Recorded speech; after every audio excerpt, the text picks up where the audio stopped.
Get ready. 10 seconds. 5 seconds. Start. Sir, I am very grateful to you for the opportunity you have given me to make a statement. This relates to the exodus of Hindus from East Pakistan, a matter which has been causing great anxiety to the government of India, arising out of the discussions between the Pakistan Foreign Minister and our Minister for Rehabilitation during his visit to Karachi for the Pakistan Republic Day celebrations. The Pakistan Prime Minister suggested a meeting at ministerial level at Dhaka to discuss this problem. The Government of India accepted the suggestion. The talks were held on the 5th and 6th May 1956.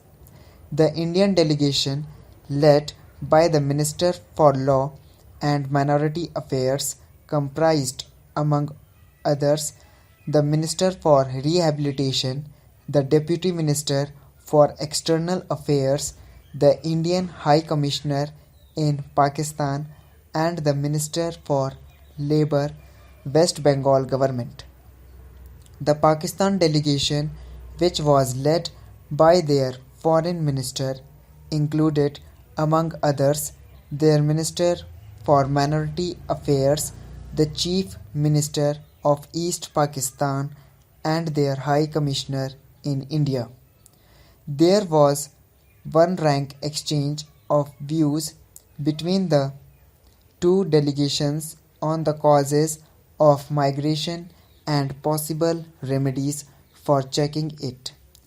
It was agreed that the minorities were the responsibility of the government of our country to which they belonged, and that they should look up to their own government for the redress of their legitimate grievances. On their part, the government should ensure conditions in which the minorities are enabled to live in happiness and security as equal citizens with members of the majority community. The problem of the minority communities in East Pakistan was accordingly one to be solved by the East Pakistan government, but the government of India would be happy to extend all possible cooperation to the government of Pakistan in solving it. On behalf of the government of Pakistan, their representatives reiterated the determination to safeguard fully and effectively the right of the minorities to live honorably as full citizens of Pakistan as guaranteed by the Pakistan Constitution. It was stated that the government of East Pakistan had already taken certain measures with a view to restoring confidence among the minorities. An advisory board consisting of MLAs of all non-Muslim political parties had been appointed with the Chief Minister as President. This board would supervise the implementation of measures considered necessary to deal with factors encouraging migration. A Hindu officer of the Civil Services of Pakistan has been appointed as Special Officer for Minority Affairs. He has been given powers to take up grievances of the minorities with the East Pakistan authorities and all government departments. Measures had been taken to speed up recruitment of members of the minority communities in government service. As a matter of general rule, Relaxation of age limit and educational qualifications has been ordered. The Special Officer for Minority Affairs has also been directed to examine all recruitment figures to ensure adequate representation of the minorities. The Revenue Department has been instructed to employ members of the minority communities to the extent of 23% of the vacancies in the Estates Acquisition Department. The Minorities Commission is going to be revived and minority boards to be established down to the Thana level. Orders have been issued derequisitioning Hindu houses. The East Pakistan Chief Minister said that more such houses would be derequisitioned if their owners wanted to come back and live in them. The Pakistan delegation also said that in case of complaints regarding abduction of women officers have been directed to recover the girls immediately and send them to the neutral home in Decca. Strict instructions have been issued to all officers of the government that there should be no discrimination against members of the minority communities.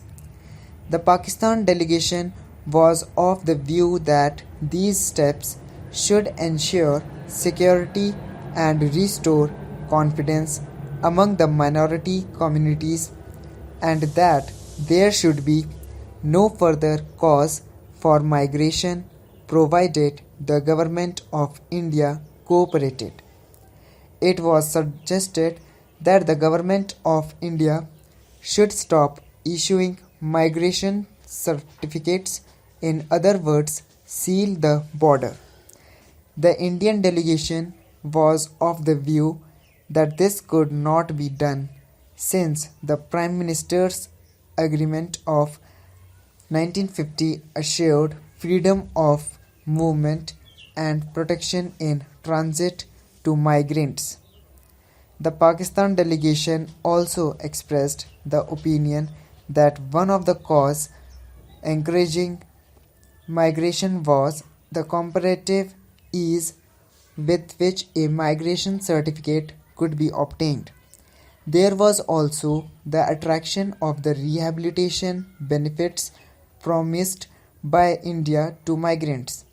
It was pointed out by the Indian delegation that the rehabilitation benefits given by the Government of India were quite meagre and certainly not sufficient to tempt a person to give up his hearth and home.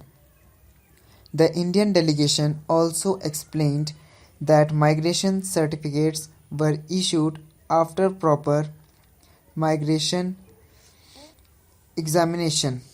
In view of the various steps that the Pakistan government had already taken or intended to take to solve the problem, the Indian delegation also agreed that the machinery for receiving the examining applications for migration certificates will be strengthened so as to prevent abuse or exploitation of migration facilities by anti-social elements. After the conference, two representatives from each delegation were deputed to draft a joint communique. Apparently, through some misunderstanding, the first draft, which had not been approved by the Indian delegation, was released to sections of the local press, and this created some confusion. Later, the draft was discussed by the two delegations and a mutually agreed communique was released late at night on the 6th of May 1956. A copy of the agreed communique is placed on the table of the House. The 2-day Indo-Pakistan Conference to consider the question of minorities. Exodus from East Pakistan came to an end today in an atmosphere of cordiality after a full and frank exchange of views. It was also agreed that the minorities are the responsibility of the government of the country to which they belong.